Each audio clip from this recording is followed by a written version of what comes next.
Have you ever wondered why some people love picking up the phone, calling you instantly, and talking for hours, while others will do anything to avoid a voice call? They'll reply to your text within seconds, but when their phone starts ringing, they stare at it like it's a fire alarm. Why do some people prefer texting so much more than talking? Is it anxiety, personality, habit, or something deeper happening inside their mind?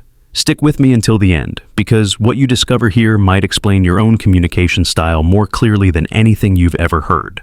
Let's start with the first group, the anxious communicators. For them, texting isn't just convenient, it's protection.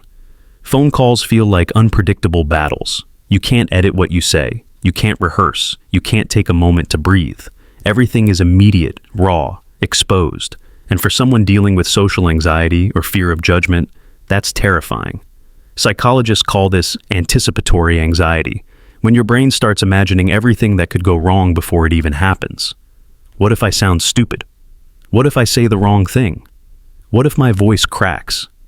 So, to stay emotionally safe, they choose texting. It gives them distance, time, and space to process their thoughts without pressure. Then there's the second group, the people shaped by memory. For them, the reason they hate phone calls didn't start today. It started years ago. Some people grew up in environments where calls meant something bad, an argument, an emergency, a parent yelling, or someone demanding something from them. Over time, their brain learned a very simple association.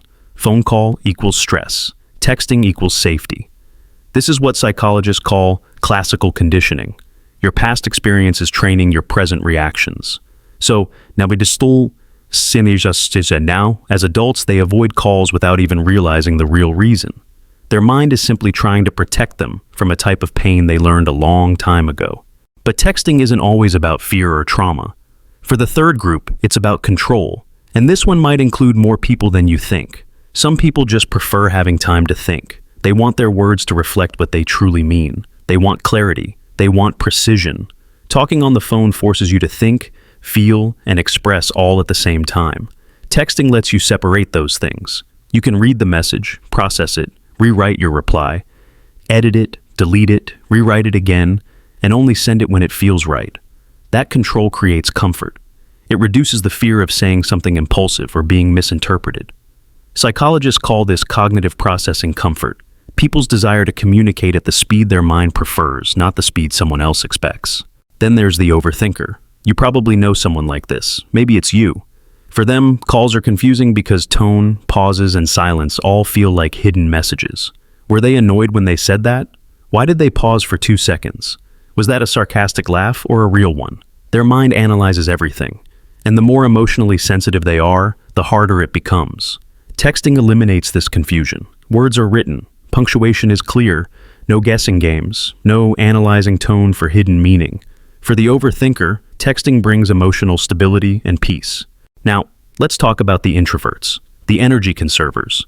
For introverts, talking on the phone is not just communication, it's energy loss. It drains them. It forces them to be on. They have to modulate their voice, react instantly, avoid sounding bored, and maintain social energy. Texting, on the other hand, is gentle. It's calm. It allows them to control when they respond and how much energy they spend. Psychologists call this introversion burnout, when social interaction drains more energy than it gives. So, texting becomes their preferred communication because it keeps them balanced and emotionally steady. Another group prefers texting for a completely different reason. Life is simply too busy. For them, it's not emotional, it's practical. Imagine having multiple responsibilities pulling you in different directions. Work, school, kids, deadlines, errands, all demanding your attention at the same time. Phone calls require your full focus. You can't multitask, you can't pause, you can't walk away.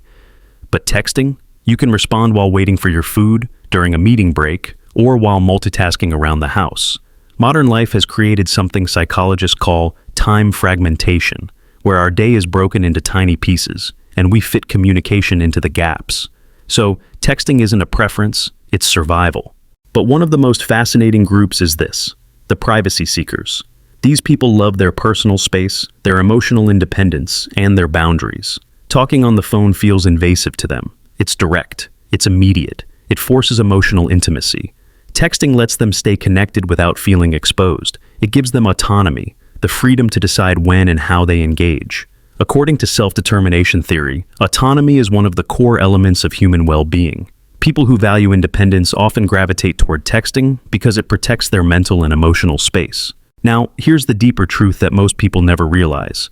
People who prefer texting share certain personality traits, even if they come from different psychological groups. They often have higher levels of self-awareness. They care about clarity. They pay attention to detail. They value emotional safety. They create boundaries without being aggressive. They think before they speak. They are reflective, observant, and often more emotionally intelligent than they appear. Preferring texting isn't about being antisocial. It's about having a communication style that reflects who they are inside. And here's what's interesting. This preference doesn't just affect how they talk. It affects how they connect. People who love texting over talking usually express themselves better in writing. Their thoughts become clearer. Their emotions become easier to share. They may struggle with vulnerability in person, but through text, they open up. They send long messages. They say things they could never say out loud. They express affection more freely. Their communication becomes more honest, more thoughtful, and sometimes even more intimate than talking ever allows. So, what does all this mean? It means that preferring texting does not make you weak. It does not make you antisocial. It does not make you disconnected. In fact, it might mean you are more emotionally aware, more introspective, and more protective of your mental energy than the average person. There is nothing wrong with wanting communication to happen at a pace that feels safe, comfortable, and natural to you. But here's the real question. Which one are you? Are you the anxious communicator, the one shaped by past experiences, the thinker who wants control, the overthinker who needs clarity, the introvert who protects their energy, the busy mind living in a fragmented world, or the emotional independent who values privacy and autonomy? Whichever group you fall into, your communication style says something meaningful about you. So, if this explained you, if you finally understand why you prefer texting over talking, make sure you hit subscribe for more psychology videos that break down the mind in ways most people never think about. And tell me in the comments which group you belong to. I read every single one.